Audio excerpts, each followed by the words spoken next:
Welcome to this explainer. Today, we're diving straight into the Bible. And hey, we're not looking at it as just some distant historical document. No, this is a living, breathing framework that actually makes room for our deepest, most honest questions. If you're a young adult trying to navigate that tricky space between faith and skepticism right now, well, this devotional explainer is built specifically for you. So, let's get into it. Okay, we are tackling a massive question right out of the gate. Is it really okay to wrestle with skepticism, or should we just feel guilty about our doubts? It's a tension so many of us feel. We desperately want to believe, but naturally, we crave proof, right? To figure this out, let's look at the famous figure of Thomas. For literally centuries, culture has slapped him with the label of a skeptic. I mean, we've all heard the phrase doubting Thomas, right? But when you actually read the Bible closely, it paints a completely different picture. It reveals a guy who is way better described as a courageous questioner. Section 1. Reframing the narrative. Let's see what happened before that famous upper room moment. Because to truly understand Thomas, you really have to rewind his story. If we open the Bible to John chapter 11, verses 8 through 16, we find Jesus planning to go back to Judea. Now, people there literally just tried to stone him, so naturally, his disciples are absolutely terrified. But Thomas, he boldly steps up and declares, "Let us also go that we may die with him." I mean, wow, he was entirely willing to face death right alongside Jesus.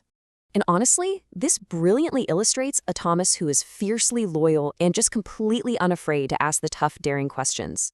A bit later, in John chapter 14, verses 4 through 7, he's the one who earnestly stops Jesus to ask, "How can we know the way?" It was a super daring question, but guess what? It led directly to Jesus declaring that he is the way, the truth, and the life. Moving on to section 2, the upper room encounter. Let's fast forward 8 days later.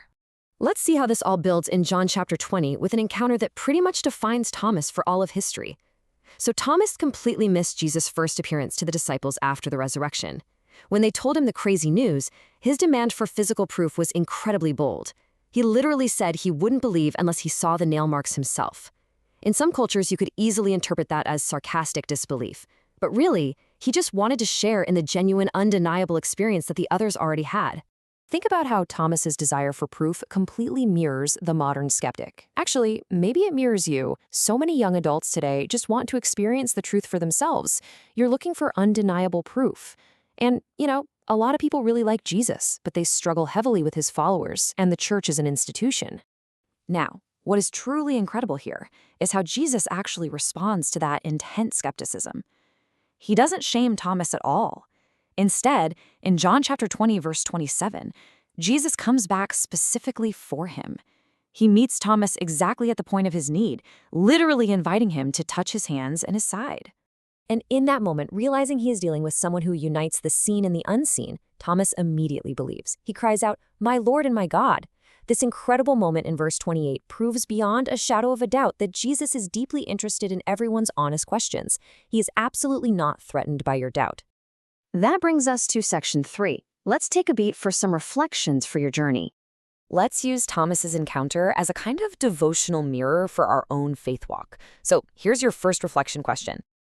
The wall between heaven and earth is actually much thinner than we tend to think.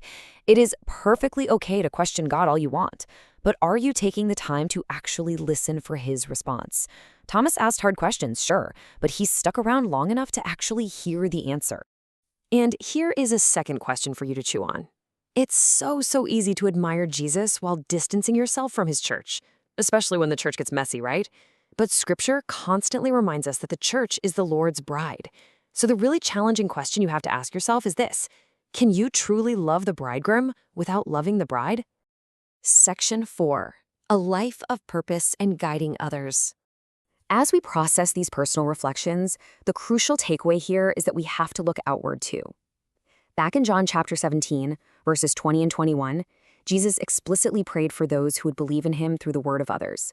Guys, we possess this word today in the Bible, and it is absolutely everything we need to bring light to the world. For people to believe, they need to be exposed to the truth, and that happens when we actively show them. Which brings us to the end of our explainer. If our ultimate purpose in living is to guide others to the truth, I want you to leave this devotional pondering this final question about your own impact. Who are you helping to see Jesus today? Don't run from your questions, use them to find the truth and then share it.